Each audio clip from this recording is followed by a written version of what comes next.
बिस्मिल्लाहिर्रहमानिर्रहीम, अस्सलामु अलैकुम। सिटी 92 न्यूज़ के साथ मैं हूं सना हुसैन। चलते हैं खबरों की जानिब।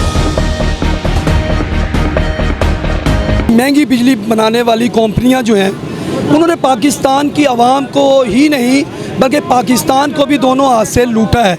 आज पाकिस्तान जिस नहज पे खड़ा है, हकीकत है कि तबाहली और दिवालिया होने जा रहे हैं। इस मौके पे जमात इस्लामी पाकिस्तान हाफिज़ नईमुर रहमान ने ये ऐलान किया। 26 जुलाई को इस्लामाबाद के अंदर 14 दिन का धरना दिया।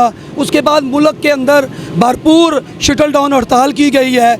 इस तरह बड़े शहरों के अंदर जलसे किए गए हैं। अब भी 4 अक्टूबर को हाफिज़ साहब जो है वो फैसलाबाद के अंदर आ रहे हैं और फैसलाबाद जो मेहनत कशों का शहर है, मज़दूरों का शहर है, इंशाअल्लाह मैं हाफिज़ साहब को ये कहना चाहूँगा आज के इस कैंप के हवाले से कि फैसलाबाद की जो आवाम है वो इंशाअल्लाह हाफिज़ नईमुर रहमान को मायूस नहीं करेगी।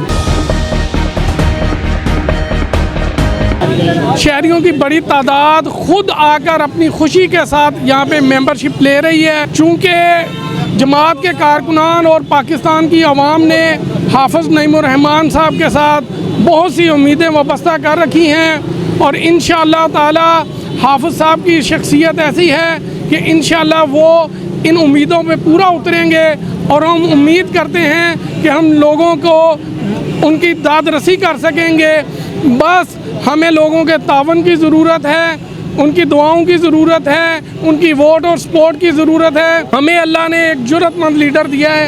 इंशाअल्लाह ताला इस जुर्रतमंद लीडर की जब तक ये लीड करेंगे इंशाअल्लाह हम उम्मीद करते हैं पाकिस्तान नीचे नहीं जाएगा।